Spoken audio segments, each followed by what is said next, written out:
নমস্কার বন্ধুরা, আপনারা কেমন আছেন? আশা করি ভালো আছেন। আজ আমি আপনাদের শোনাবো তুলসীকে জল দিলে কোন কোন ফল প্রাপ্ত হয়। তুলসী গাছ হিন্দু ধর্মে অত্যন্ত গুরুত্বপূর্ণ। মা তুলসীকে স্বয়ং নারায়ণের স্ত্রী বলে মনে করা হয়। তাই তুলসী গাছে প্রতিদিন জল দিয়ে তুলসী গাছের পূজা করা জরুরি। তবে রবিবারে ও একাদশীতে তুলসী গাছের জল দিতে বারণ করা হয়। এই দিনগুলিতে তুলসী গাছের জল দিলে লক্ষ্মী কুপিতা হন। হিন্দু ধর্মে বিভিন্ন গাছের মাহাত্ম্য রয়েছে। অনেক গাছকেই হিন্দু ধর্মাবলম্বীরা দেবতা জ্ঞানে পূজা করেন। তেমনি একটি গাছ হলো তুলসী গাছ। মনে করা হয় তুলসী গাছে স্বয়ং মা লক্ষ্মী বাস করেন। নিয়মিত তুলসী গাছের পূজা করলে এবং তুলসী গাছের জল দিলে মা লক্ষ্মী তুষ্ট হন এবং সেই পরিবারে নিজের আশীর্বাদ সর্বদা বজায় রাখেন। নিয়মিত ভক্তি ভরে তুলসীর পূজা করলে বাড়িতে সুখ ও সমৃদ্ধি অক্ষয় হয়ে বিরাজ করেন। সেই কারণে বেশিরভাগ হিন্দু গৃহস্থ বাড়িতে তুলসী গাছ অবশ্যই থাকে।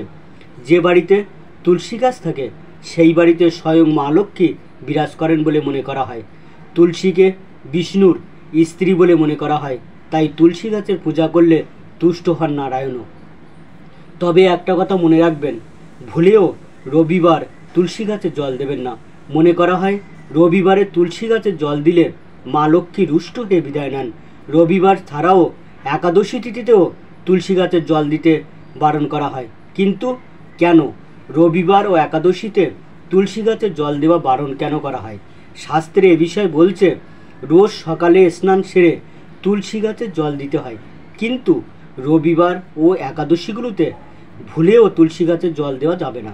কারণ মনে করা হয় প্রতি রবিবারে তুলসী মা তার স্বামী নারায়ণের জন্য নির্জলা উপবাস রাখেন। তাই এদিন তুলসী গাছে জল দিলে তার উপবাস ভঙ্গ হয়ে যাবে। মনে করা হয় রবিবার তুলসী গাছে জল দিলে বাড়িতে নেগেটিভ এনার্জি ছড়িয়ে পড়বে। এছাড়াও একাদশী তিথিতেও তুলসী গাছে জল দিতে নেই। এদিন তুলসী গাছের পাতা ছিঁড়তেও বারণ করা হয়। কারণ মনে করা হয় একাদশীতেও তুলসী নারায়ণের জন্য উপবাস রাখেন। তাই এদিন তুলসী গাছে জল দিলে তার উপবাস ভঙ্গ হয়ে যাবে। সেই কারণে একাদশীতেও তুলসী গাছে জল দিতে বারণ করা হয়। হিন্দু ধর্মমতে তুলসী গাছ হলো শুদ্ধ ও পবিত্র।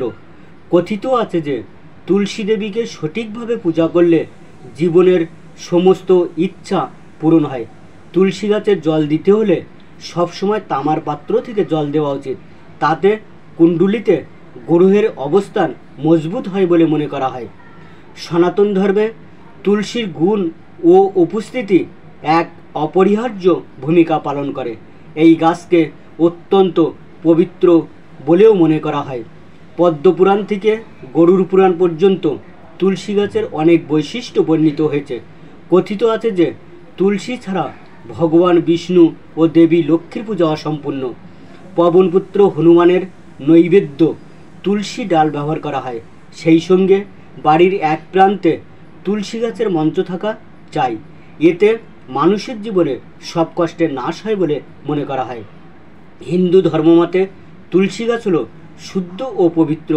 কথিত আছে যে তুলসী দেবীকে সঠিকভাবে পূজা করলে জীবনের সমস্ত ইচ্ছা পূরণ হয়। তুলসী গাছে জল দিতে হলে সবসময় তামার পাত্র থেকে জল দেওয়া উচিত। তাতে কুণ্ডলিতে গ্রহের অবস্থান মজবুত হয় বলে মনে করা হয়। তাই তুলসী গাছে জল দিলে তামার পাত্র থেকে জল দেওয়া খুবই শুভ। শুধু তাই নয়, তামার পাত্র থেকে জল দিলে স্বাস্থ্যের উন্নতি হয়। পিতলের পাত্র থেকে তুলসী গাছে জল দেওয়া খুবই শুভ। তা থেকে ইতিবাচক শক্তি ছড়িয়ে পড়ে। বিষ্ণুদেবের সঙ্গে দেবী লক্ষ্মীর আশীর্বাদও বজায় থাকে। অনেকে আবার তামার পাশাপাশি একটি পিতলের পাত্র ব্যবহার করে থাকেন। তাতে আরও শুভ ফল পাওয়া যেতে পারে বলে মনে করেন বিশেষজ্ঞরা। তাতে সমস্ত বাধাবিঘ্ন কেটে যেতে পারে, পূরণ হতে পারে আপনার মনের ইচ্ছাও। তবে তামা বা পিতলের পাত্র যদি না থাকে তাহলে একটি ইস্পাতের বা স্টিল পাত্র দিয়েও তুলসী গাছে জল দিতে পারেন।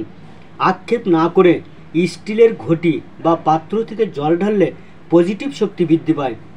পরিবারের প্রতিটি সদস্যের সঙ্গে সুসম্পর্ক বজায় থাকে। ব্যক্তিকে কখনোই কোনো সমস্যার সম্মুখীন হতে হয় না।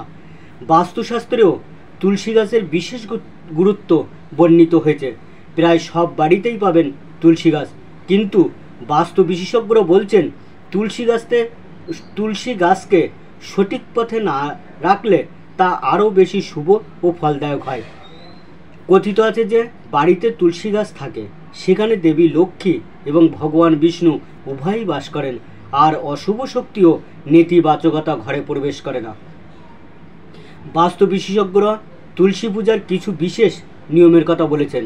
কথিত আছে যে এই নিয়মগুলি মেনে তুলসীজির পূজা করা হলে মা লক্ষ্মী তাড়াতাড়ি খুশি হন। সকালে স্নান করার পরই তুলসী গাছে জল দিন। এর সাথে এটিও বলা হয়েছে যে তুলসীকে জল দেওয়ার আগে কোনো কিছু খাওয়া উচিত নয়, আর যদি সম্ভব হয় তবে তুলসীকে জল দেওয়ার সময় এমন কাপড় পরুন যাতে কোনো সেলাই করা হয়নি। জ্যোতিষশাস্ত্র অনুসারে তুলসী গাছে শুধু জল দেওয়াই যথেষ্ট নয়, বরং তুলসীকে জল নিবেদনের সময় যদি মন্ত্র জপ করা হয় তাহলে দেবী লক্ষ্মী দ্রুত প্রসন্ন হন এবং এটি অত্যন্ত শুভ বলে মনে করা হয়। এই মন্ত্রটি 11 বার 21 বার জপ করতে হবে। এই মন্ত্রটি জপ করলে ঘরে সুখ ও সমৃদ্ধি আসে। মন্ত্রটি হলো ওম সুভদ্রায় নমঃ, ওম সুভদ্রায় নমঃ, ওম সুভদ্রায় নমঃ। এর পাশাপাশি এটাও মনে রাখবেন তুলসীতে কখনই বেশি জল মেশাবেন না। এর পাশাপাশি সূর্যোদয়ের আগে সর্বদা তুলসী মাতার জল নিবেদন করুন। ঠিক আছে বন্ধুরা, আজ এই পর্যন্ত। সবাইকে ধন্যবাদ জানিয়ে এখানেই শেষ করছি। জানকারিটি কেমন লাগলো অবশ্যই কমেন্ট করে জানাবেন, আর এই রকম আরও ভিডিও দেখতে চ্যানেলটি সাবস্ক্রাইব, লাইক এবং শেয়ার করবেন, আর পাশে থাকা বেল আইকনটি প্রেস করতে ভুলবেন না। নমস্কার।